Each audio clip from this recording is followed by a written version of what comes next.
หลายสิ่งหลายอย่างหลายอันที่พวกเฮาบรรลุที่บ่มีบันทึกในพระไตรปิฎกถ้าสิไปบันทึกเบิดทั้งหันมันสิหลายกว่า 84,000 นะมันสิเท่าใดล้านหลายๆอย่างที่พวกเฮาบ่รู้แล้วก็เพียงแต่คนที่ศึกษาแค่ในพระไตรปิฎกสิเอามายืนยันตัดสินนี่ยังบ่ได้แต่ว่าก็ได้เป็นหลักเป็นฐานก็ได้ฐานแห่งความรู้อยู่ดอกเพียงแต่จะเอามายืนยันตัดสินว่าอันนั้นจริงอันนั้นไม่มีจริงไม่มีในพระไตรปิฎกไม่ได้บันทึกไว้อย่างนี้หรือว่าการศึกษาในพระไตรปิฎกที่บอกว่ามันเป็นวงแคบๆบ่ได้กว้างขวางเดี๋ยวเฮาก็สิมาจำกัดความอยู่แค่ในหันก็บ่ได้อีกสิ่งความรู้อีหยังที่มันแปลกๆที่มันมากๆหาประมาณบ่ได้ก็แล้วกันนะความรู้โดยบุคคลที่เขาสู่การปฏิบัติจริงๆกว้างขวางหาประมาณบ่ได้ส่วนความรู้พระไตรปิฎกเป็นความรู้ที่แคบๆตีกรอบไว้ ตีกรอบไว้แล้วก็พวกนักเรียนที่เขาผ่านการได้ย่านได้แย่นอีหยังสิไปเชื่อพวกนั้นบ่ได้ดอกเห็นบ่คือพวกจบปท.เก่าศึกไปก็เยอะแยะมากมายเลยบรรลุหยังล่ะแต่คนบรรลุมันศึกบ่ได้เด้ใช่บ่ล่ะจึงบอกว่ามันบ่เอามาการันตีหยังได้ดอกแต่ว่าเป็นหลักสูตรเรียนได้อยู่พอได้เป็นแนวพอได้เป็นแนวทางหรือว่าความรู้ในพระไตรปิฎกก็บ่แม่นว่าเขาเจ้าสิจดบันทึกไว้ได้ทั้งเบิดจึงบอกว่าบางอย่างมันก็มาในที่ต่างๆมาในที่ต่างๆจังนั้นเหตุเกิดหรือมูลฐานหรือมูลเหตุอันเกิดพระธาตุพนมจังซี่ก็คือพระพุทธเจ้าเสด็จมาก่อนแล้วกับพระอานนท์จังซี่แล้วอันใดได้พระธาตุก่อนระหว่างพระธาตุพนมกับพระธาตุอิงหั่งจังซี่กับพระธาตุอิงหั่งหรือได้พระธาตุก่อนนี่ครับว่าพระพุทธเจ้าเพิ่นรูปเส้นผมไว้2 เซนแหน่เป็นจังซั่นแล้วเดี๋ยวมีบันทึกในพระไตรปิฎกอยู่บ่ล่ะก็บ่มีเป็นจังซั่นแล้วก็การบันทึกไว้ในพระไตรปิฎกของพระธาตุพนมมีอยู่บ่ก็บ่มีอีกนั่นแหละ จึงบอกว่าหลายๆอย่างที่เฮาบอกว่าบ่ควรยืนยันบ่ควรตัดสินใดๆทั้งสิ้นพระพุทธฉายจังซี่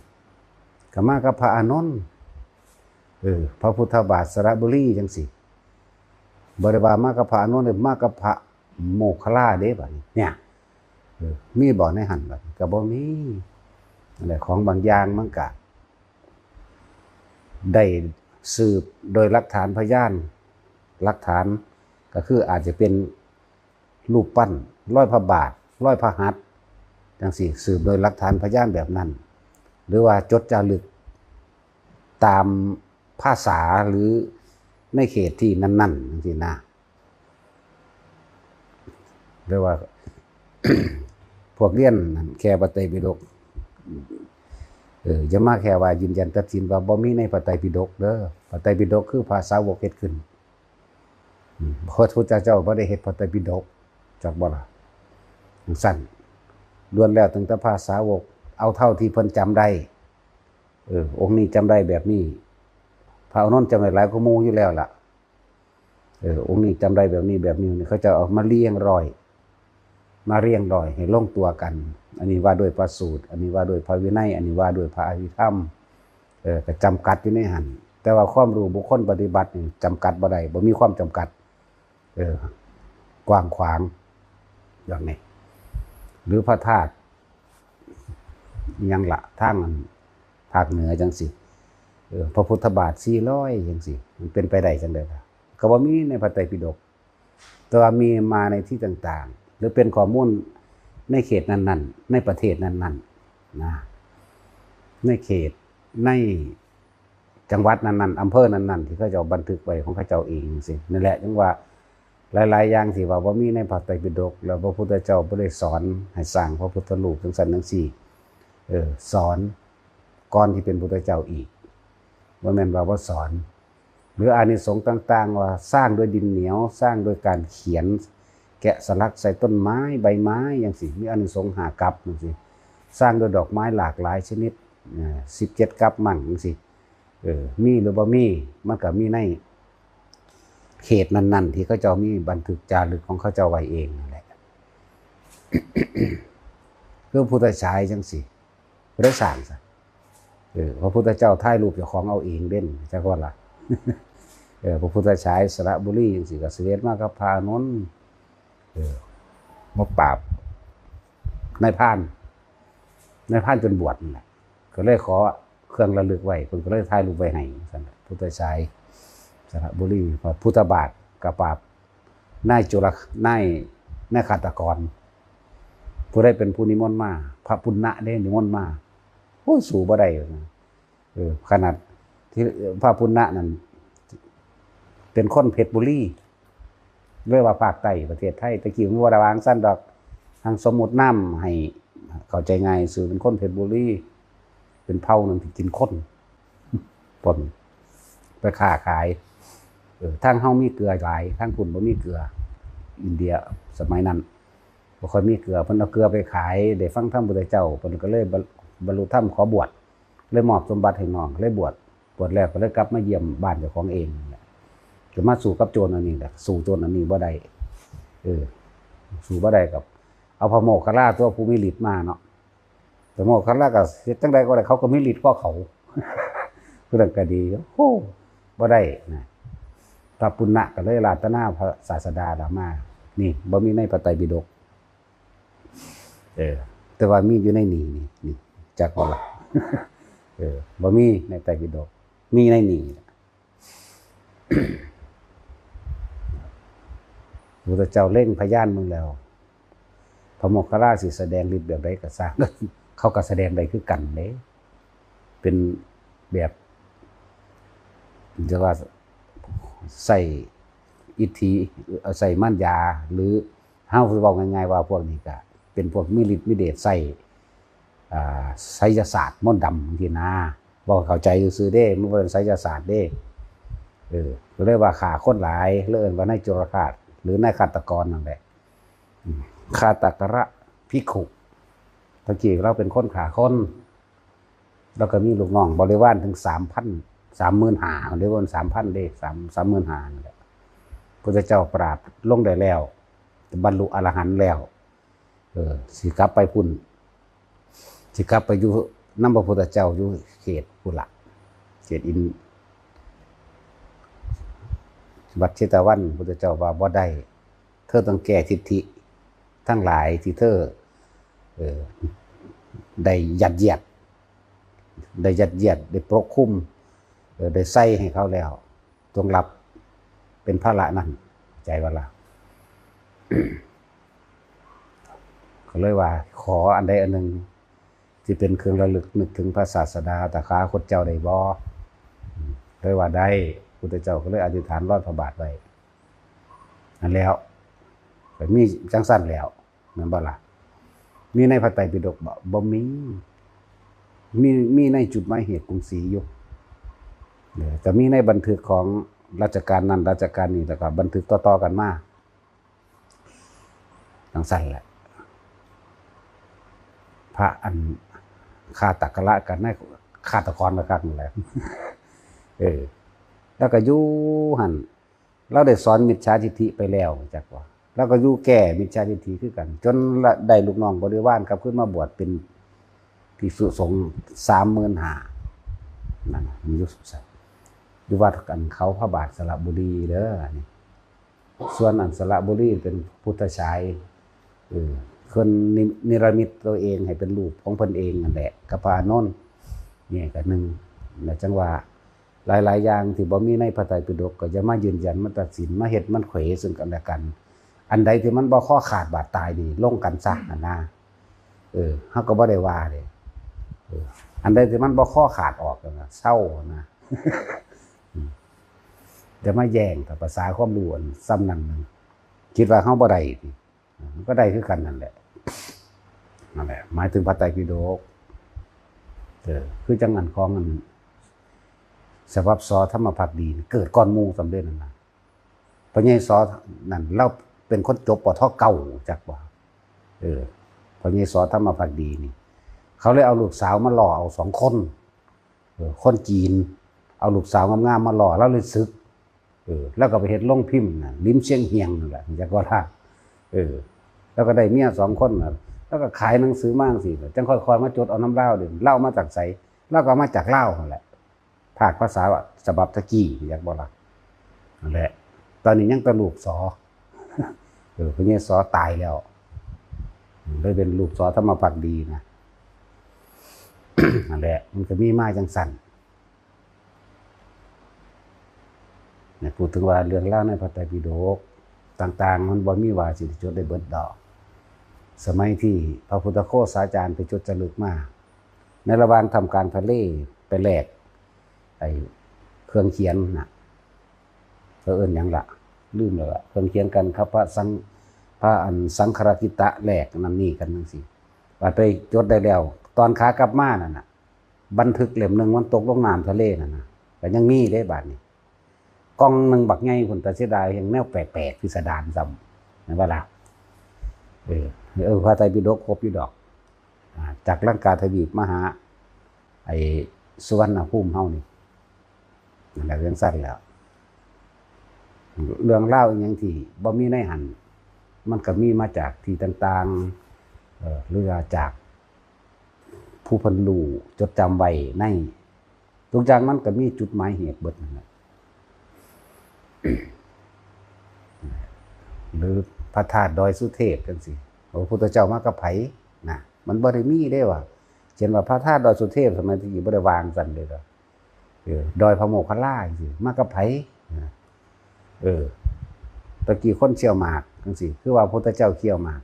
เคี่ยวนี่แปลว่าหย่ำซื่อๆแปลว่าหย่ำแปลว่ากินให้เบิ่งซื่อ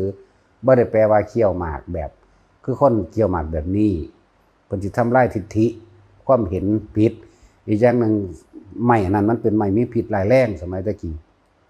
หมากที่เขามาเคี่ยวหมากคือมื้อนี้นะมีคนด่าเฮาหลายอยู่สิเว้าให้ด่าอีก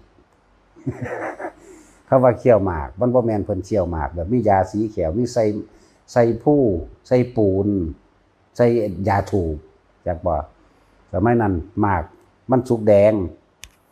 สุกเหลืองนั่นแหละแต่ว่าผู้ใดเขาไปกินต้นไม้นี่กินแล้วตายวันนั้นพราหมณ์2 คนก็เลยเว้าคือเว้าเรื่องพืชพันธุ์ธัญญาหารในเมืองในเขตนี้ว่ากินอยู่จังใดเฮ็ดอันเฮ็ดนี่จังใดแต่ว่าหมากกำลังพอดีสุกแดงพระเจ้าก็เลียวเบิ่ง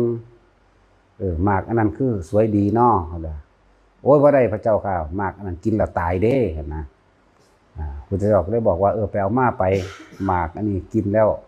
อร่อยแซ่บหวานต่อไปหมากอันนี้สิเฮ็ดให้แขวคงทนเพราะว่าพุทธเจ้าเว้าคำใดเป็นคำนั้นคนที่ทำลายอันแก่จังว่าบ่ให้ต้นไม้ต้นนี้มีพิษมันมีพิษร้ายแรงก็เลยว่าให้คนไปปีนลงมาแล้วพุทธเจ้าก็เลยเคี่ยวจักบ่ล่ะบ่ได้ใส่ผู้ดอกบ่ได้ใส่ปูนเนื่องจากสิบ่ได้เขียนไว้ในพระไตรปิฎกเด้อสิบอกให้บ่ได้ผู้บ่ได้ใส่ปูนบ่ได้เอายามาสีแขวจักบ่เรียกว่าพุทธเจ้าเคี่ยวหมากแต่เคี่ยวมะม่วงได้บ่นั่นว่าแท็กซี่ก็ยังสั้นเลยเว้ยจอบถ้าด่าหลายกูสิบอกมันด่าพร้อมฮะเดี๋ยวพระพุทธเจ้าเคี่ยวหมากเห็นบ่เคี่ยวมะม่วงก็ได้เคี่ยวมะขามก็ได้มันสิทำลายผิดจักบ่ล่ะทำลายผิดต้นไม้นั่นพระพุทธเจ้าบอกคำใดเป็นคำนั้นเป็นคนที่เป็นเอกานามกิน1บ่มี2บอกคำใดก็เป็นคำนั้นเริ่มมาเคี่ยวก็ต่อไปนี่หมากอันนี้คนที่นิยมกินแล้วหวานมันบ่ได้แปลว่าหวานแบบนั้นดอกคนนิยมหลายติดใจหลายเอิ้นว่าหวานคนบ่มียาสีแขวตะกี้ยาสีฟันซุมื้อนี้บ่มีก็เลยว่ากินต่อไปมันสิเฮ็ดให้จังซั่นจังซี่ก็ว่าไปเป็นยาสมุนไพรเด้อเพิ่นว่าได้เคี่ยวประจำดอกมันชื่อว่าหมากเลยว่าเคี้ยวหมาก ว่ามันหายโง่ในจักหน่อยเคี้ยวมะม่วงได้ไหมนี่ไหมเนาะ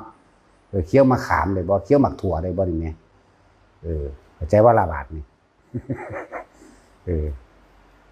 มีในพระไตรปิฎกเล่มไหนซั่นนี่เต็มอยู่ในนี่เล่มเดียวนี่แหละจักบ่ล่ะเล่มใจเล่มวิญญาณนี่เล่มจิตวิญญาณทานการเวลามานี่บันทึกก็บ่ได้อีกจักว่าล่ะบันทึกได้เจ้าของบันทึกกับผู้อื่นบ่ได้นั่นแหละ พระธาตุดอยสุเทพนี่สิครับพระพุทธเจ้ามาก่อนกระดูกส่วนใดเอาแต่อยู่พระธาตุดอยสุเทพเอาได้บันทึกไว้อยู่ว่าเอาพระธาตุพนมยังว่ากระดาษบ่แม่นกระดูกหัวอกนั่นให้ปลาไฟขวาเข้าใจว่าล่ะมีในบันทึกได้บ่นี่เนาะอันบ่มีในบันทึกเด้สั่นให้ปลาไฟซ้ายอยู่ดอยสุเทพจังว่าล่ะก็จังซี่นี่นั่นแล้วดอยพระโมคคัลลาเด้สั่นอีกอันนึงพระธาตุหริปุญชัยมันน่ะมันหยังสั่นกระดูกซี่โครงจักว่าล่ะจังซั่นแล้วมันก็มีมาซั่นแล้วบัดนี้มันบ่มีในพระไตรปิฎกแต่ว่าก็มีจดจารึกในเขตสถานที่นั้นๆที่บันทึกโดยสลักก้อนหินมั่งโดยเจ้าเมืองผู้นั้นเป็นผู้เขียนไว้ว่าข้าพเจ้าเนี่ยพระนั่นพระนี่เขียนไว้หมายถึงพระกษัตริย์องค์นั้นของเมืองนั้นเฮ็ดหรือพระธาตุสีสองหลักก็จังซี่นะเนี่ยมันก็มีจุดหมายเหตุแบบนั้นมันจะมาร่วมในพระไตรปิฎกก็บ่ได้เราสืบต่อกันมาพระราชาองค์นั้นสืบกันมาเรื่อยๆเขาจะกระจดบันทึกมากันเรื่อยนั่นแหละหลายๆอย่างที่พวกเฮาบ่ฮู้พระธาตุชเวดากองบ่นี่เอาพระธาตุส่วนใดเอาของพระพุทธเจ้าเอาผู้ใดฮู้จักอันพวกเรียนพระไตรปิฎกมันบ่รู้จักดอกมันซึกหลายแล้วก็เท่าเก่าหลายคนนั่นแหละจังว่าอย่าเอามายืนยันตัวเองบ่ฮู้ตัวเองบ่เห็นเฮาก็บ่ได้ยืนยันเฮาก็บ่ได้ตัดสินดอกเฮาก็เว้าแค่ประสบการณ์ให้ฟังซื่อจักว่าล่ะเสือบ่เสือก็สร้างได้บ่ได้เงินไผเนาะจังซั่นแล้วหลายๆอย่างที่จะเข้าใจว่าสิ่งที่ได้ยินได้ฟังว่ามันมีหรือบ่มีว่าซั่นพระพุทธเจ้าเพิ่นสิบอกไว้ว่าอย่าเชื่อเพราะว่าได้ยินได้ฟังสืบต่อกันมาว่าคำเดียวนี่ก็กินขาดดอกส่วนนั้นก็คือจังพระธาตุอิงหั่งนั่นแหละเส้นผมของเพิ่นเด้นั่นน่ะ2เส้นเดี๋ยวจังซั่นแล้วได้ก้อนหมู่สมตัวเนาะอันนี้ยังว่าหลังจากเพิ่นนิพพานแล้ว8เดือนเด่นจังเอามาสังฆยนาเขียนอันจารึกคำสอนของเพิ่นไว้แล้วโดยหมวดพระวินัยโดยหมวดนั้นเรียบร้อยแล้วจังมาเด่นพระกัจจายนะมาผู้ที่เพิ่นมีชีวิตพระอานนท์พระกัจจายนะพระกัสสปะพระอุบาลีสิล่ะพระอุบาลีไปตายอยู่ไสเอาผู้ใดฮู้จักเอามีในบันทึกอยู่บ่นี่อันนั้นซั่นแล้วพระกัจจายนะไปตายอยู่ไสจักสิเว้าดูอยู่ดีทุ่งไหหินนั่นดิผู้อยู่บ้านเฮาฝากของทั้งคุณด้วยซ้ำบ้านเฮาเบิดนั่นแหละเพราะในโลกนี้เป็นที่เกิดที่ตายเฮาเบิดทุกก้อนดินก็เกิดมาเบิดก้อนหุ่มโลกอยู่นี่เกิดหลายกว่านั้นอีกจังซั่นแล้วมันเป็นตะเลโตนบ่ครับเนาะหลายๆอย่าง เว้าให้ฟังซื่อดอกว่าบางอย่างที่เฮาบ่รู้จริงบ่สมควรสิเว้าอีหยังดอกอยู่ซื่อๆซะหยุดคิดนึกปรุงแต่งไปซะแม้เรื่องนั้นจะจริงหรือแม้เรื่องนั้นจะไม่จริงมันก็บ่เกี่ยวกับเฮาดอกเนาะทิ่มให้เบิดเพราะทุกสิ่งทุกอย่างคือเกิดขึ้นดับไปสัพเพธัมมานารังทุกสิ่งทุกอย่างเกิดเท่าไรก็สร้างก็ดับเท่านั้นแหละบ่ควรเอาเข้ามายึดมั่นถือมั่นกับสิ่งใดสิ่งหนึ่งดอกแหละสิ่งทั้งหลายทั้งปวงจึงบ่ควรเข้าไปยึดมั่นถือมั่นความยึดมั่นถือมั่นทั้งหลายนั่นแหละนั่นแหละเฮ็ดให้สัตว์เกิดเป็นจังซั่นถ้ามันจริงมันก็แค่นั้นแหละถ้ามันบ่จริงมันก็แค่นั้นแหละถึงว่าเฮาบ่สงสัยจักนิดเลยในคำว่าเกิดกับดับบ่สงสัย ทุกสิ่งหรือว่าสิ่งทั้งหลายทั้งปวงเกิดเท่าไหร่ดับเท่านั้นบ่สงสัยเลยบ่เถียงบ่เคือบแข้งบ่มีข้อกังขาเห็นบ่มันยอมรับเข้าใจว่าล่ะมีตั้งหากนอกนั้นเป็นแค่ว่าเอามาเว้าเพื่อให้เกิดข้อเนยยะหรือให้ความเห็นให้ข้อคิดให้ทั้งออกให้ปัญญาให้ความรอบรู้ให้สติเป็นความนึกแล้วก็ให้ปัญญาเป็นความรู้นึกคิดตึกตองก็จะปล่อยสื่อสิว่างนั่นแหละที่เอามาเว้านี่ก็ดีมันลงใจตรงที่สัพเพธัมมานารังนี่แหละอภินิเวสายะสิ่งทั้งหลายทั้งปวงเฮาบ่เคยยึดมั่นถือมั่นดอกเฮายอมรับมันยอมรับเบิดทุกอย่างบ่ทุกข์บ่เถียงบ่กังขาบ่กังวลบ่สงสัยใดๆทั้งสิ้นในสิ่งทั้งหลายทั้งปวงนั่นแหละบ่มีข้อขัดง้างบ่มีข้อขัดแย้ง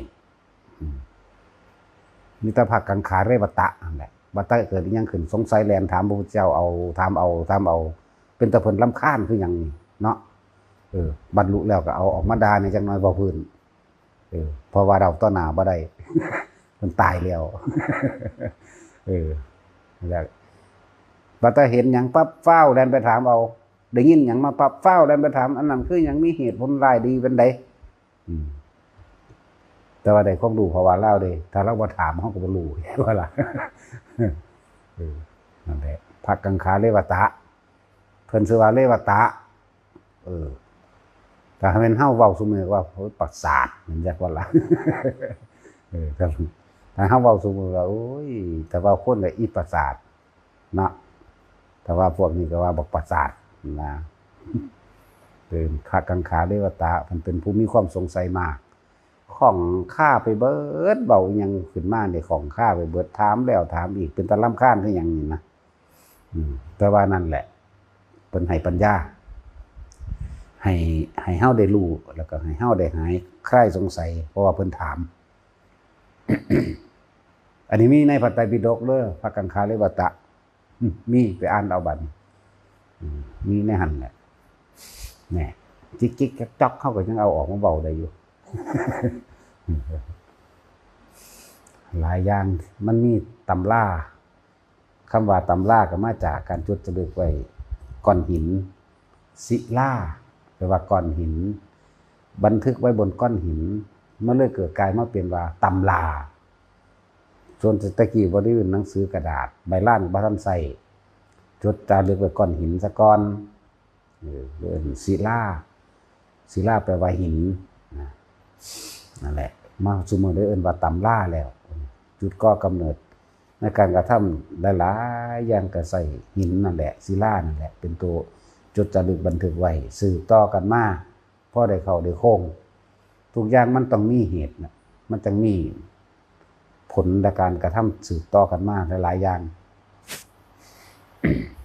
หรือตำราจังสิตำนานซะเรื่องเล่าสืบต่อกันมาหรือนิทานนิทานคือเว้าเรื่องเว้าต่อๆกันมาเด้คำว่านิทานเป็นเรื่องจริงที่เว้าต่อๆกันมาคือนิทานธรรมบทจังซี่คือพระพุทธเจ้าเพิ่นเว้าเรื่องอดีตชาติเพิ่นเองแล้วเอิ้นนิทานธรรมบทบัดนี้คำว่านินทามันเลยเปลี่ยนเพี้ยนออกมามันเลยเป็นการเว้าพื้นควันด้วยความอิจฉาริษยาเลยเป็นนินทาตะกี้นิทานเลยที่จังสร้างพระอันพุทธจักรพรรดิไผสร้างบ่พระเจ้าปัสเสนได้สร้างก่อนหมู่พระเจ้าปัสเสนได้เห็นอันพระเจ้าจักรพรรดิชมพู่กับที่เปก่อนหมู่แต่ว่าเพิ่นบ่ฮู้ซ่าเพิ่นกำลังทำการสวดมนต์ระลึกคุณถึงคุณของพระพุทธเจ้าอยู่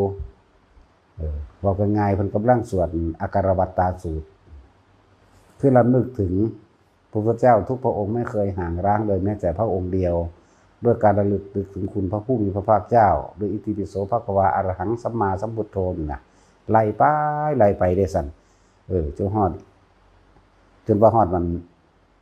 บางอันคันทัพโพธรหมายถึงว่าเสด็จเข้าสู่ก็แงกเบิ่งก็ซื้ออันจักรพรรดิมันลงมาจากอันนั้นแล้วเพิ่นลงมาจากยอดปราสาท แงกเบิ่งก็สวดต่อได้บ่หัวซ่าเลยมันสูงที่พุ่นน่ะสวดจบพุ่นเด้ขนาดอำนาจของจักรพรรดิยังสู้บุญจริตบ่ได้เห็นบ่สิเอาขนาดใดนั่นก็บุญจริตอยู่แต่ทางบุญจริตโดยอำนาจแห่งพุทธานุภาพเข้าใจบ่ล่ะบุญจริตกับบุญจริตนั่นแหละทางสู่บุญจริตโดยความบริสุทธิ์ใจในการให้คนทุกคนสำคัญใส่ใจตัวเองว่าเฮานอบน้อมพระพุทธเจ้าพระธรรมพระสงฆ์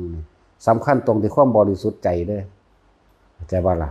ตัวคาถาหรือว่าตัวที่บอกมาบ่สำคัญเท่ากับความบริสุทธิ์ใจในความนอบน้อมเด้นั่นแหละเจ้าพญาชมพู่ประทีเปนั่นสิแสดงฤทธิ์ยังเฮ็ดใส่สิเอาดาบสี่ใส่สิกวัดแกล้งนั่นนี่เสร็จแสดงบ่ได้เลยเป็นดุจดังคนธรรมดาเลยเพราะสู่อำนาจพุทธานุภาพบ่ได้นั่นแหละ จนว่าเกิดการท้าทายประลองกันนั่นแหละนั่นแหละจังว่ามีการสร้างพระแก้วจักรพรรดิตะกี้ว่าได้หายากเด้ว่าได้องค์ใหญ่ได้ตะกี้เฮ็ดน้อยๆนึงมันหายากเอาแก้วมาสลักนี่แก้วอีหลีเด้มันตะกี้พูดถึงตะกี้มันองค์น้อยๆดอกพอดีเอามือหลับเอาซ้ำนี่น่ะนั่นแหละเคยมีดอกน้อยๆบ่ใหญ่จานด้วยแก้วอันนั้นเป็นแก้วใสประกายพึกนั่นแหละแต่ว่าผู้ใดสร้างก่อนหมู่ก็บ่มีในตำราบ่มีในพระไตรปิฎกแต่ว่ามีอยู่ในจิตวิญญาณจักบ่ล่ะ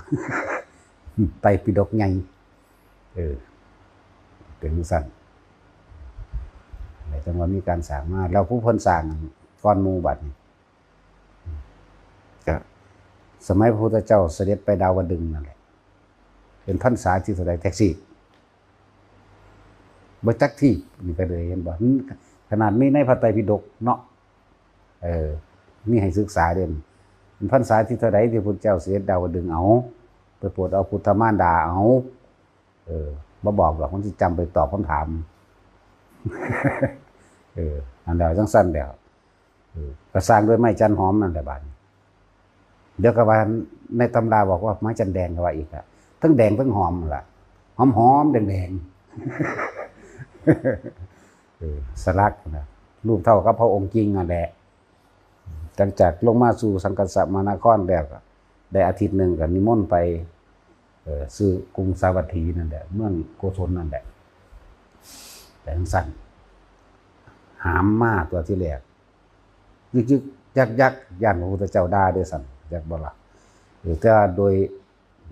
ฤทธานุภาพของตนเองพุทธรูปอันแกะสลักใหม่เหาะขึ้นสู่อากาศขึ้นว่า7ชั่วน้ำตาลนั่นแหละไปลงมาน้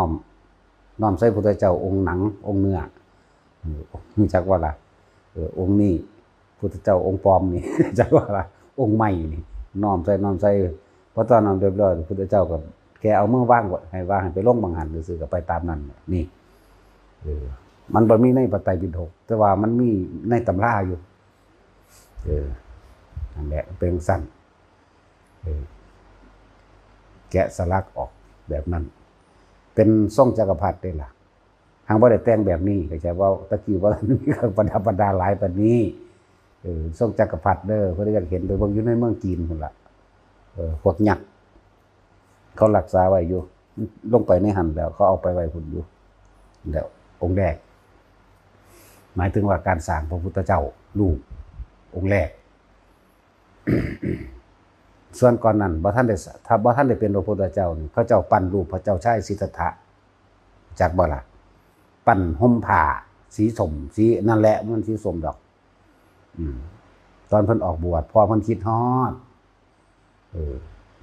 พระอนุรุทธะพระอันเขาเจ้าเก่งการปั้นเด้ก็เลยเอาดินเหนียวนั่นแหละมาปั้นเป็นรูปไว้แล้วเอาผ้ามาห่มคุ้มไว้ตอนบ่ทันได้เป็นจะปั้นจะใช้สิทธัตถะว่าเพิ่นเป็นแล้วเฮาตีร่วมว่าเป็นพระพุทธเจ้าก็ได้คือเก่าตัวเนาะอาศัยร่างกายเดียวกันอยู่นี่แนวแปลกๆจังซี่ก็มีไผเว้าดอกเว้าโลดเฮาพอเพิ่นคิดฮอดโศกเศร้านั่งอันพิมพ์ผ้าก็คิดฮอดแล้วก็ปั้นไว้เพื่อหยังก็บอกว่าพระราหุลเกิดมาก็บ่เคยเห็นพอเนาะก็มื้อเดียวออกมื้อเดียวก็หนีออกบวชโลด ล่าหนก็ได้ชื่อว่าพ่อนั่นแหละเป็นผู้ตั้งให้ห่วงได้เกิดขึ้นแล้วห่วงได้เกิดขึ้นแล้วต้องหนีออกตัดห่วงหนีจากว่าล่ะจังซั่นล่ะหนีออกไปก็มากันทกะกับนายชนะเกาะหางม้าไปนั่นแหละเขาวาดไว้มันเกาะไปบ่ได้ดอก นั่งน้ำกันนั่นแหละ มาสิไปแล่นจังไดมันก็ต่ำคนปักมันก็แล่นมันก็ล่มซั่ว เห็นบ่ตัดสิน ก็ดีอยู่นี่โบราณเขาเจ้าวาดไว้เขาเจ้าฉลาดเนาะเขาเจ้าให้ความเคารพพระพุทธเจ้าจักบ่กล้าเข้าไปนั่งในที่เดียวกัน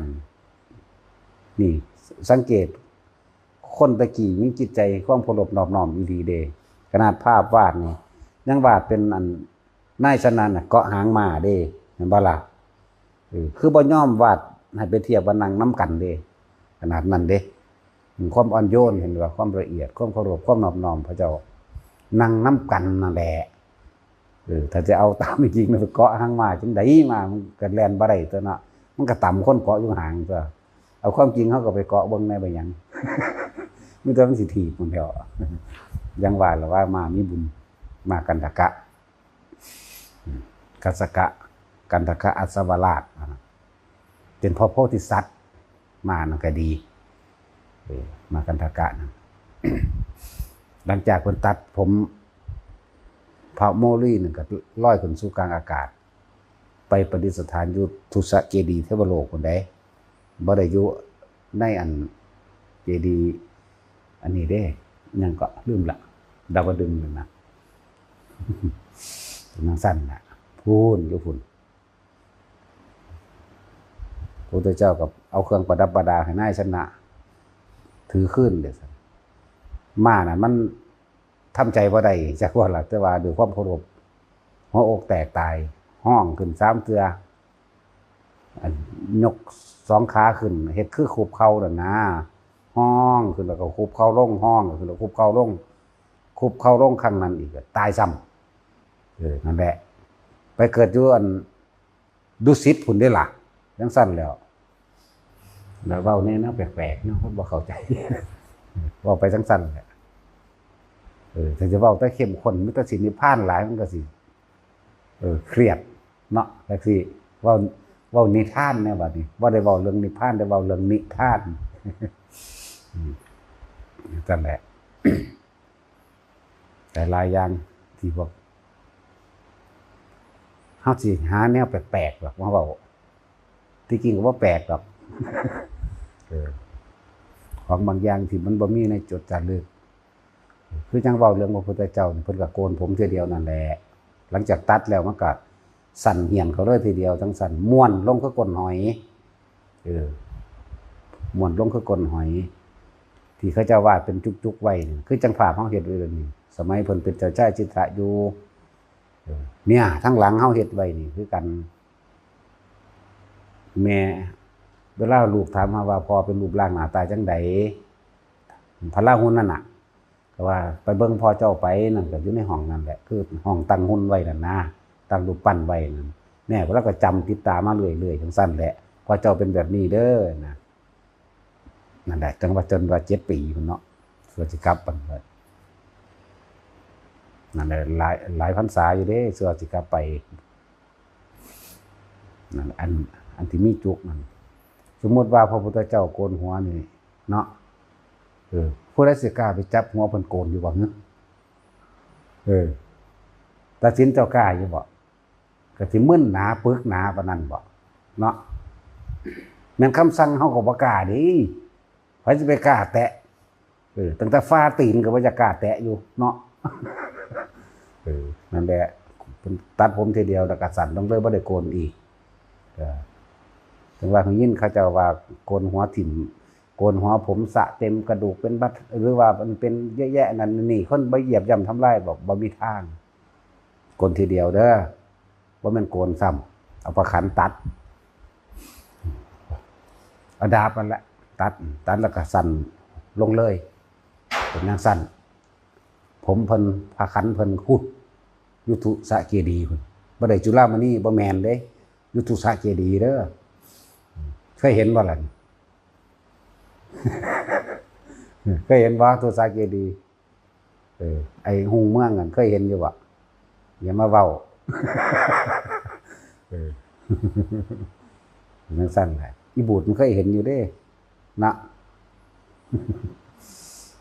ไม่เคยเห็นดอกอีห่านี่ก็เลยได้จะซ้ำนั่นแหละได้แค่จุฬามณีแหละแต่ซ้ำนั่น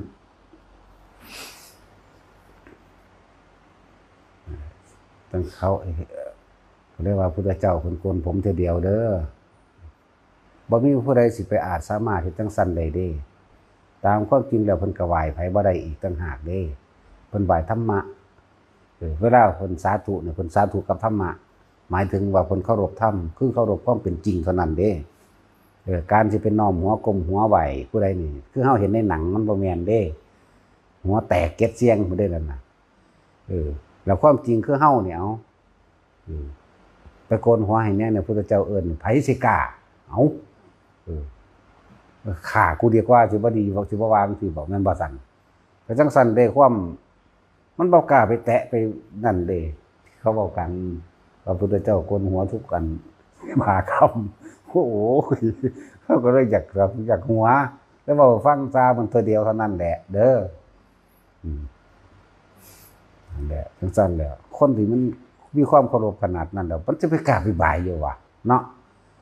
ถ้าตัดเล็บตัวเล็บจังสิเฮ็ดอยู่ตีนอันนั้นอันนั้นพระจะไปกล้าแต่ว่าการใส่ผ้าเข้าของเพิ่นซื่อๆก็มีพระมหากัสสปะผู้เดียวได้ใส่ตามใดนอกนั้นมันรับคุณธรรมบ่ได้เด้นั่นจังซี่แล้วพระสิกล้าว่า ตั้งแต่ตอนที่เพิ่นเจ็บท้องปวดไทยกับพระอินทร์เพิ่นได้เอากระโถนไปใส่ขี่เพิ่นนั่นน่ะเทินใส่หัวได้ไปนั่นน่ะจักบ่ล่ะเอาไปเทถิ่มบ่มันมีผู้ใดเทถิ่มดอกมันเอาไปเลยแหละคือจังซั่นแล้วนั่นแหละว่านี้มันแปลกๆแน่จังซั่นตอนเพิ่นปวดท้องแห้งๆบนท้ายนั่นน่ะเปลี่ยนกระโถนแล้วกระโถนอีกคือว่าหยังบ่ว่าพระพุทธเจ้าล่ะตั้งแต่ภาษาลีบุตรนี่กับพวกหมู่พระอินทร์พระพรหมได้มาเอาขี่เอาเหนียวเอาหากไปเทถิ่มจักก็ได้จังซั่นแล้วหยังกับพระพุทธเจ้ากว่านั้นอีกนะบ่แนวมันบ่มีในอันปฏิทินเดียวก็แปลกพระบาทเวิ้นป่าจังสิก็บ่มีในพระไตรปิฎกมันคือมีอยู่สันห้อยพระบาทเวิ้นป่าแม่นบ่ล่ะอยู่พระธาตุพนมนั่นน่ะโอ้แม่นนั่นอยู่จังหวัดนครพนมนั่นน่ะอำเภออีหยังล่ะลืมละ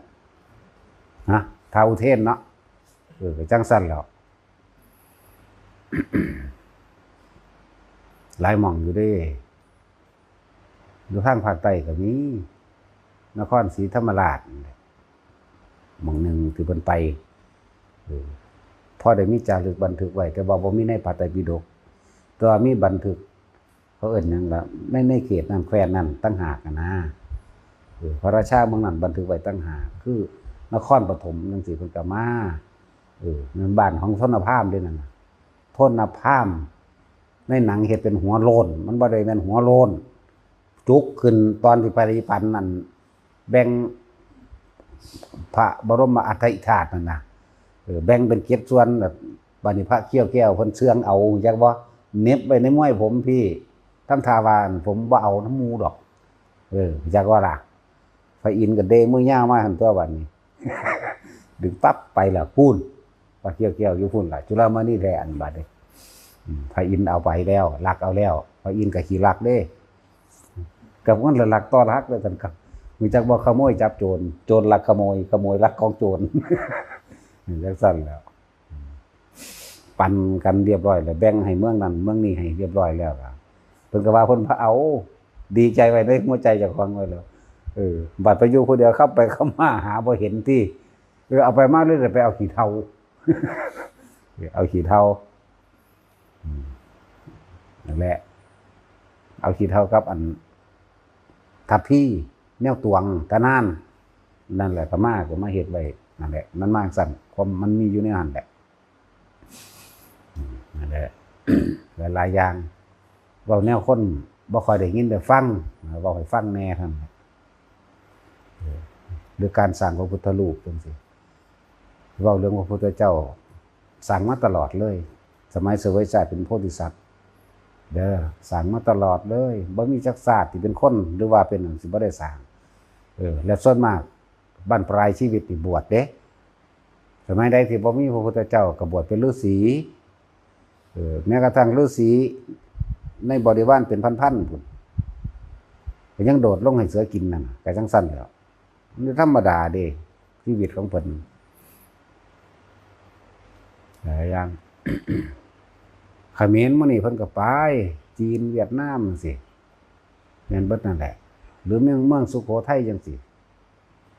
เมืองสุโขทัยเป็นเมืองของพระวิทูลบัณฑิตเด้นั่นจังซั่นแล้วแต่ทางที่เป็นหยังคือไปเชียงใหม่คือเพิ่นคือไปดูแทนกับผู้ฤทธิ์นาคใหญ่เกิดอยู่หันพญานาคเป็นงูจักว่าล่ะเกิดเป็นงูอยู่หันจังซั่นแล้วก็ได้เอากระดูกไปไว้หันแน่นี่แหละความเป็นม้ามันมีในหันแหละเด้อส่วนมโหสถก็เกิดอยู่ประเทศจีนเมืองกุนหมิงมโหสถนั่นน่ะเมืองอันมิถิรานี่ก็อยู่ฝั่งไทยเฮานี้ที่ข้ามจากไทยมาพี่ที่จริงก็เกิดอยู่พี่ดอก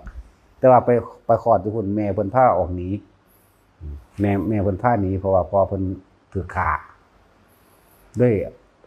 พาหนีไปอยู่พุ่นไปใหญ่อยู่พุ่นแต่เกิดอยู่พี่เกิดอยู่ประเทศไทยเฮานี่ล่ะเมืองมิถุราอยู่ฝั่งไทยก็เลยพาลูกหนีเนี่ยท้องในท้องอยู่แล้วนี่พาหนีไปพุ่นไปอยู่เมืองจีนเมืองกุนหมิงอะไรจังซั่นใหญ่ไว้แล้วก็ตอนกินนมแม่อยู่นั่นเด็กน้อยพวกนั้นอ้างว่าเป็นลูกกำพร้าจังซั่นจังซี่กัดนมแม่ไว้จนถ้าบ่บอกความจริงสิกัดขาดได้นี่นะแม่ก็เลยบอกจักก็จังซั่นล่ะเลยมีความเป็นมาก็เลยเรียนวิชาอีหยังต่างๆนานาอยู่ในกตกศิลานั่นแหละเก่งแล้วก็เลยหาวิธีมาตั้งใจจริงๆนั่นน่ะบ่ได้ตั้งใจว่าจะมาค้าขายดอกแต่ว่าตัวแม่ตั้งใจว่าสิมาเอาเมืองคืนก็พอดีโชคดีนั่นแหละพระราชาคนนั้นก็ตายแล้วพระราชาคนนั้นก็เป็นแม่นั่งพิมพาสตรีอยู่บัดนี้ก็ได้เอากันแต่กลับไปกลับเอาแม่มาคือเก่านั่นแหละมาอยู่ในไทยนี่แหละพูดถึงตะกี้บ่ได้ซื้อว่าไทยดอกจังมันซื้อวางได้ลืมล่ะเว้าแนวแปลกๆให้ฟังแต่สิเว้าแต่นิพพานหลายมันสิเครียดเนาะตัดสินเพราะนั้นตัดสินแล้วมักกระดอนนั่นจังสิจริงเป็นเรื่องลึกลับเรื่องปู่เทพลูกดอนเรื่องมักคักมีบ่มีเป็นจังสิบ่มีเดี๋ยวนี้เป็นยังว่าเหนือโลกนี่จักว่าล่ะโลกุตระผู้อยู่เหนือโลกกระทำทั้งปวงจักว่าล่ะเหนือโลกกระทำนั่นแหละอยู่อันทุ่งไห้หินเด้อเมืองลาวเฮาทั้งพุ่นน่ะพระกัจจายนะเขตทั้งนั้นเพิ่นนิพพานอยู่พุ่นพระอุบาลีนิพพานอยู่อันนี้เด้อหลวงปู่อันนี้นะวัดเลยนี่นะทำยังวัดเลยนี่แหละครับแล้วก็พระโมคคัลลาเคยมาผู้ข่าวกาฬสินธุ์ลูกศิษย์ลูกหาเพิ่นเห็นบอกแต่เคยเกิดเป็นเน้นมาสร้างวัดอยู่หั่นเพิ่นเดี๋ยวนี้เพิ่นก็เป็นพระใหญ่พระเถระนั่นแหละลูกศิษย์พระโมคคัลลาอยู่ผู้ข่าวตักน้ำล้างบาตรกับล้างอยู่อันนั้นแหละอันยังเคลื่อนยังเคลื่อนลำเปล่าเนาะตะกี้มันก็เป็นอ่างน้อยๆนึงดอกสมัยตะกี้น้อยๆเป็นสระแล้วไปเป็นน้ำสางซะไปนั่นแหละครับหมกล่ามก็ล้างบาตรอยู่แถวนั้นแหละแล้วเพิ่นก็ย่างขึ้นไปนอนพักอยู่หันขึ้นนึงพระโมคคัลลาเพิ่นนอนตะแคงซ้ายเด้เพิ่นบ่ตะแคงขวาคือหมู่เด้แต่ว่าเพิ่นเฮ็ดเป็นเครื่องแปลกๆไปซื่อๆดอกหมายถึงว่าบางหันต่อไปลูกศิษย์เพิ่นสิมาสร้างวัดในหันหรือผู้ข้าวแหละวัดอันนั้นแหละบอกแนวมันบ่มีในอันพระไตรปิฎกซื่อๆดอกพวกจำกัดโดยพระไตรปิฎกนะมันก็เลยว่าเนี่ยมันบ่มีในหันคือ ว่าแบงค์สั้นเราซ้ำตาย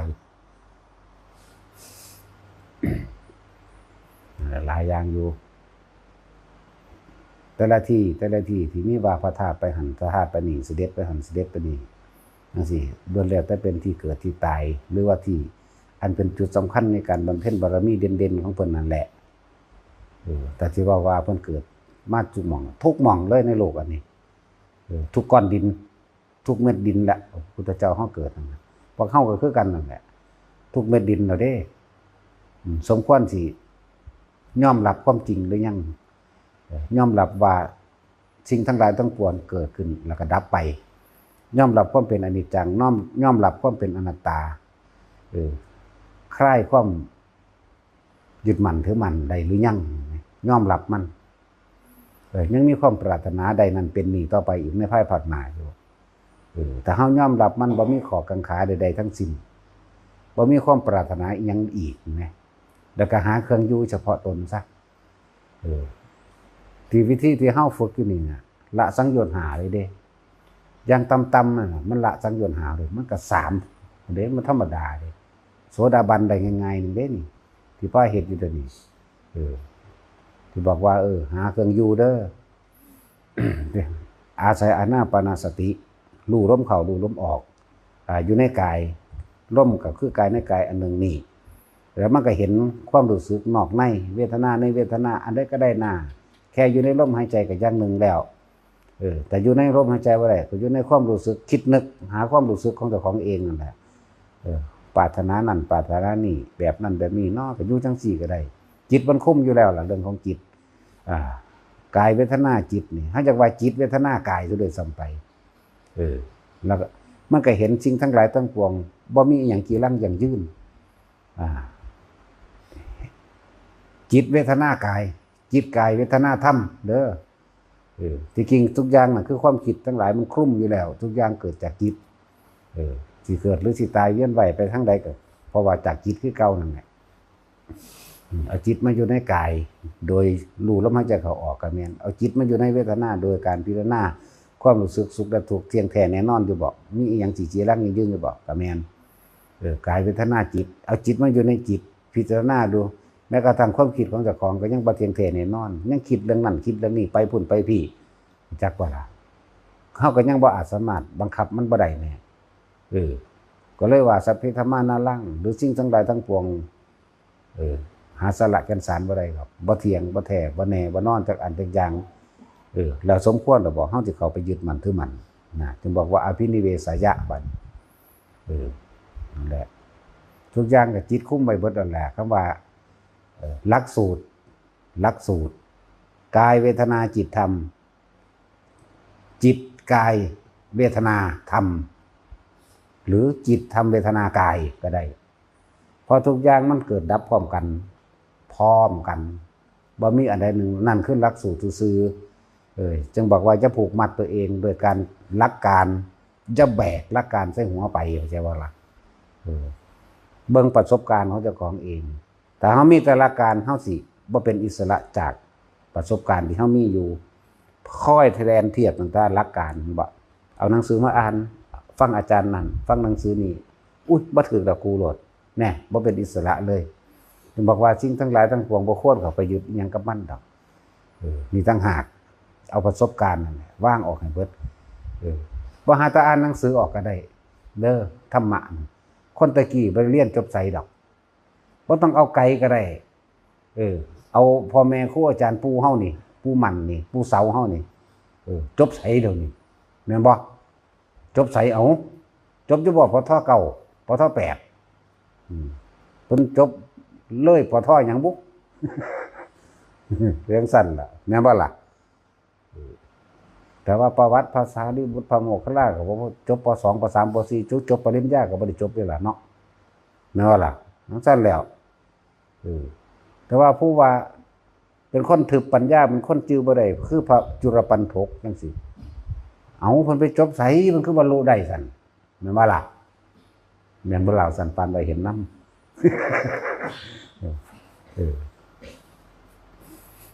พระจุลปันถกทองคาถา4 บาทพระคาถานี่4 บทนี่บ่ได้ พระวิสัยพระมหาปันทกไล่หนีพระพุทธเจ้าของจักอยู่ว่าอุปนิสัยแบบนี้เลยก็เลยเอาประท่านผ่าเสดหน้าให้ผืนหนึ่งผ่าเสดมือผ่าเอาไปจุ่มน้ำไปเอาไปจุ่มน้ำบิดผ่ายางมาแน่เว้นว่าจะได้หนังสือได้ล่ะบิดผ่ายางมาที่แรกผ่ามันก็เป็นผ่าที่ขาวสะอาดดีเนี่ยเห็นว่าล่ะพอไปถึงน้ำเนี่ยมันบ่เทียงแบบเนี้ยตะกี้มันเป็นแบบนี้นี่เอาไปจุ่มน้ำมานี่เปียกล่ะแล้วก็บิดยางมาเนี่ยเพิ่นก็เห็นอนิจจังเห็นอนัตตานี่โอ้จริงทั้งหลายบ่กี่ลั่งอย่างยืนหาความจริงแท้แน่นอนบ่ได้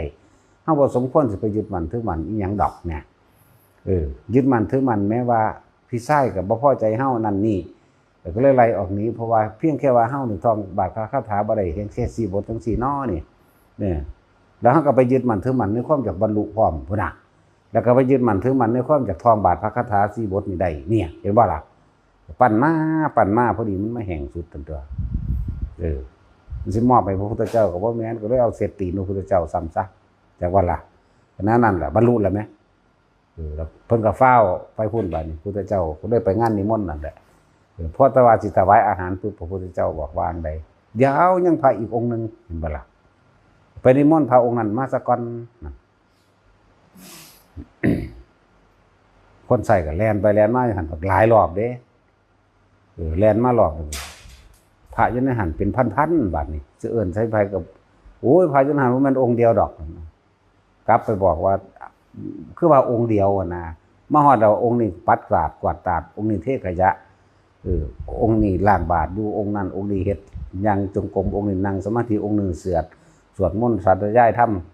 ำอันนั้นอันนี้อยู่องค์หนึ่งเฮ็ดอย่างหนึ่งองค์หนึ่งเฮ็ดอย่างหนึ่งเป็นพันองค์แล่นกลับขึ้นไปหาว่าไง2-3 เที่ยวเดี๋ยวไม่ได้หน่อยเด้จนว่าพระพุทธเจ้าบอกว่าจับใช้ผ้าเหลืองอันหนึ่งนิมนต์พระจุลปันโถกเท่านี้แล้วก็คือร่วมเองนะนั่นแหละเพิ่นได้เรียนหนังสือเรียนบ่ได้ซ้ำจักว่าล่ะผู้ใดก็มีความรู้สึกนะเนาะความรู้สึกว่าพอใจเลยบ่พอใจนี่นั่นเด้อมันก็เบิ่งความรู้สึกเพิ่นเองมันก็ถอนความรู้สึกด้วยความอยากได้อยากเป็นทั้งตัวเท่านี้นึงได้ล่ะเนี่ยกลับมาเรื่องนิพพานแล้ววันนี้กลับมาเรื่องนิพพานแล้วที่แรกเอาขนมหล่อเด็กหน่อยซะก่อนหล่อเด็กหน่อยตอนนี้บอกเรื่องนิพพานแล้วดิแล้วบอกวิธีที่เฮาฝึกเลยว่าเป็นของยากดอกเวลาใดเฮาอยู่ในลมหายใจศีลก็เกิดแล้วสมาธิคือจิตตั้งมั่นในความสงบอยู่กับลมนั่นแหละบ่ได้ไปใส่เลยหามันตายตอนนี้ในร่มที่มันอนาคามีจักบ่ล่ะแค่นั้นนึงเด้เป็นวิธีที่ง่ายมากๆแล้วเด้ก็เลยบอกว่าแต่ละคนบ่ต่อยแต่กังวลเรื่องศีลดอกเด้อเวลาใดพวกเจ้ามีเวลาในการลมหายใจพวกเจ้าแค่จับลมหายใจโลดนั่งอยู่ไสก็ตามย่างอยู่ไสก็ตามได้ทั้งเบิดไปเถอะยังน้อยๆตกข้างนี่โซดาบันซะด้วยซ้ำไปจักบ่ล่ะแล้วพวกเข้าใจว่าตัวเองบ่มีเวลาหรือยากอยู่เด้อพยายามดึงตัวของเองอยู่กับลมให้มันมากเถิดโสดาสกิทาคาอยู่ในหูดังพวกเจ้านั่นถ้าพวกเต่าตายในหูดังได้ลมหายใจล้วนๆเนียนๆได้อนาคามีเลยแล้วผู้ใดทำให้บ่อยทำให้มากทำจนชินแล้วทิฏฐธรรมอันเป็นอรหันตผลได้ในขณะมีชีวิตอยู่ฆ่าคนตุ่มๆอยู่กับสร้างลักของอยู่กับสร้างพวกเจ้าสิกินเหล้าเมายามาปานใดกับสร้างได้ทั้งนั้นนักร้องนักดนตรีส่วนมากก็บ่หันก็มาทำลงนรกจักบ่สิคิดว่าสิได้บุญเด้นักร้องนักดนตรีนักตลกทั้งหลายน่ะลงนรกเด้แต่คิดว่าเจ้าอันสร้างความสนุกสนานให้ผู้อื่นแล้วเจ้าของได้บุญน่ะมันบ่ได้บุญดอกพวกเจ้าหาเงินจักว่าล่ะแต่ว่าร้องบ่มีเงินมาเป็นเครื่องล่อมันสิไปตลกให้ผู้ใดเบิ่งเด้อดิเข้าใจว่าล่ะแสดงหนังก็คือกันส่วนมากลงนรกแต่ว่าอย่ากังวลเถอะมันเป็นอาชีพแต่ว่าสิบอกให้ทุกคนน่ะอย่างน้อยๆมื้อนึงน่ะทำลมหายใจเข้าออกให้จุดอุณหภูมิเกิดขึ้นได้แม้3 ชั่วโมงต่อครั้งหนึ่ง ครั้งได้แค่ลัดข้อมือเดียวหรือเสี้ยววินาทีนั่นเองรูลมเข้าออกแล้วเกิดอาการปิติจุดอนุโลมเกิดขึ้นว่าพอ3 ชั่วโมงต่อไปยังเห็นอีก4 ชั่วโมงต่อไปยังเห็นอีกก็ได้ซ้ำนี่แหละบ่ต้องยังมากนี่นะเขาก็ยังคำพระศาสดาเขายังบอกว่าเรายังกล่าวว่าเป็นบุคคลผู้ไม่ห่างจากฌานนั่นแหละเป็นตาเหตุพุทธเจ้าขอแค่เวลาเดียวสุดเลยซ้ำไปจากบ่เพียงแค่ลัดข้อมือเดียวสิหรือเพียงแค่เหยียดแขนออกแล้วคู่แขนเข้าหมายถึงลมหายใจเข้าออกแล้วมีอาการอุณโลมเกิดขึ้นปิตินั่นแหละปิติอย่างใดอย่างหนึ่งถ้าว่าปิติมันหลายโพดเขาก็เลยขี้ข้านว่าอธิบายหลักสูตรน้อมเขานี่วับหรือพ่อโหลดนั่นแหละ ช่วยตายในการทรงชาติใดยังนั่นก็เป็นพรหมและยิ่งได้ฟังธรรมอันนี้เกิดไปนี่ได้ฟังธรรมในคำว่าอนิจจังทุกขังอนัตตาในอริยสัจสี่ในหนทางแห่งการดับทุกข์นี่ปฏิจจสมุปบาทอยู่เดียวนี้แหละโสดาสกิทาคาเพิ่งหวังได้แม้บ่ได้ในขณะนั้นมันไปสวรรค์แล้ว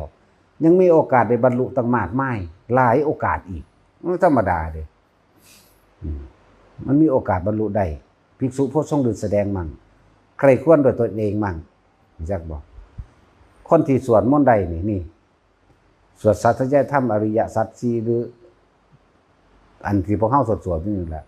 ธรรมจักรอธิตตะอนัตตะนี่ปฏิจจสมุปบาทมื้อนี้หรือมงคล38มื้อนี้ได้ทั้งนั้นเด้ทุกบทที่เฮาสวดนี่สามารถบรรลุธรรมได้เบิดเด้และทุกคำที่พระพุทธเจ้าแสดงธรรมในพระปริตรเนี่ยคนบรรลุธรรมมันนับประมาณบ่ได้เด้แต่ว่าเฮาบ่รู้ซื่อๆเด้บ่แม่นว่าเฮาสวดเพื่อป้องกันเด้ถ้าก็สวดด้วยความเคารพสวดด้วยความบริสุทธิ์ใจมันป้องกันเองจึงบอกว่าทุกอย่างเฮ็ดด้วยความบริสุทธิ์ใจนั่นแหละมีอานุภาพมากกว่าอีกเจ้าสิมีฤทธิ์มีเดชอิหยังก็สร้างแต่มึงมาเถอะจักว่าล่ะเป็นจังซั่นคือเรื่องของเจ้ากระพัดนั่นน่ะชมพู่บ่ที่เปนั่นแหละก็ยังบ่สามารถเฮ็ดอิหยังพระเจ้าประเสนได้นั่นแหละสร้างพระจักรพรรดิก็ดีหากบ่ทันมีเครื่องทรงหลายบัดนี้ตอนนี้รวยแล้วก็เลยมีเครื่องทรงหลายตะกี้ก็รวยคือกันนั่นแหละย่านเพิ่นด่าแล้วบ่ใส่จักบ่นี่ก็ย่านอยู่เด้เดี๋ยวนี้ก็ย่านคือเก่านั่นแหละย่านเพิ่นด่าย่านพุทธเจ้าให้เพิ่นบ่ได้ให้เด้ล่ะเพิ่นกลับนิรมิตนั่นคือน้อมลงมาซะด้วยซ้ำแล้วพระเจ้าประเสริฐคิดว่าจะเอาไปตั้งไว้ใส่พระพุทธเจ้าองค์ใหม่นั่นองค์ปลอมนั่นน่ะก็ยังไปตั้งไว้หม้องเพิ่นคิดไว้ซ้ำจังซั่นแล้วถือว่าองค์ปลอมก็ว่าองค์จริงนั่นแหละเป็นจังซั่นแหละจริงเบิดนั่นแหละก็ถือว่าจริงล่ะแหละวิธีที่เฮาฝึกอยู่มันง่ายแล้วอยู่ในร่มเถิดเฮาใครควรทำด้วยตนเองก็บรรลุได้สนทนากันเองก็บรรลุได้หรือเรียกว่าพวกเทวดาทั้งหลายคือเฮาสนทนากันในศาลาน้อยนั่นแหละก็บรรลุได้ทั้งเบิดนั่นแหละบรรลุธรรมมันเป็นของยากดอกนั่นแหละบางที่ก็มีภิกษุสมเด็จมั่งอายุมันยืนบัดนี้ท่านพระพุทธเจ้าองค์นั้นอีกก็บรรลุข้างบนไปเลยก็เลยตัวพระพุทธเจ้าศรีอริยะเมตไตรมันเด้สัตว์ผู้ใดขึ้นไปอยู่เป็นพรหมจากสูงๆเลยโอ้ยเหลือหลายพระพุทธเจ้ายังท่านได้บัดมันหลายอยู่องค์ต่อไปกับพระศรีอริยะองค์ต่อไปกับพระนารถะองค์ต่อไปกับพระธรรมราชาองค์ต่อไปก็ไล่ไปเรื่อยตัวเนาะโดนดอกภาษาหายใจเดียวนึงมะตาสินแต่ว่าจะพลาดได้เจ้าสนิทยังอยู่ในก้นนรกมันมี8หลุมมหาเวกีอยู่หลุมที่8แต่ว่าเจ้าอยู่ในตัวที่8ตัว16 8 6 8เป็น16มีทั้งคนพุ่นเด้แต่ได้ยินฟังธรรมมาไหนขึ้นมากลางทำกลางมหาเวกีนี่จังหน่อยใช่ว่าล่ะที่ว่ามายืนทั้งขอบปากมันก็ว่าได้ว่าได้อยู่กลางมันอยู่จังซั่นแหละอยู่ได้ลมหายใจให้มากๆเถอะไปก็ดีผู้ใดตายในลมหายใจได้บ่ได้กลับมาเกิดไปแล้วกันหรือบ่ได้เว้าเล่นจักมันเว้าจริงๆตายในลมหายใจใดนี่มันบ่มีน่าคิดถึงมันสิไปเกิดกับหยังเด้อนี่เข้าใจว่าล่ะมันเคยได้จักคนล่ะบ่นี่อยู่แต่กับลมเลยนี่มีแต่ลมอ้อยจ้อยเลยนี่นะบ่มีแนวอื่นเลยมีแต่ลมจักว่าล่ะ บ่มีแนวอื่นเข้าไปปนให้เขาไปคิดในหันเลยเด้มีแต่ลมนั่นแหละอนาคามีจังซั่นแปลว่าผู้ว่ากลับมาเกิดสับมันเด้อหรือว่าถึงนั้นก็ตกในโซดามั่งสกิทาคามั่งหรือว่าถึงนั้นก็ทรงอยู่ในพรหมโลกนี่จักพอยังต่ำๆกับปริสัชชาเนี่ยอานิสงส์เป็นกลับไหมกับ2 กับ4 กับ 8 กับ 16 กับไล่ไปหอด32 กับจนเป็นอสงไขยพุ่นเด้ได้เกิดกับพระพุทธเจ้าหลายองค์อยู่ดิบ่แม่นพร้อมที่เขาเข้าใจดอกพร้อมที่เขาเข้าใจน่ะมันบ่มีธรรมะสมัยตะกี้บ่ทันได้ฟังอริยสัจของพระพุทธเจ้าคือเขาบ่รับความสงบของเขาแบบนั้นคือความสงบที่เป็นตัวตนความสงบของหมู่ฤาษีชีไพรที่เขาเจ้าฝึกหัดสมัยตะกี้ของเฮามันสงบนี่มันสงบจากการเห็นในสิ่งที่เคลื่อนไหวเข้าใจบ่มันคนละอย่างกันเด้สงบจากสิ่งที่มีแต่ว่าเฮาบ่ทันได้สามารถถอดถอนอะไรได้ซื่อๆเด้บัดนี้มันตายแล้วชักว่าล่ะมันบ่จะขึ้นมาเด้บัดนี้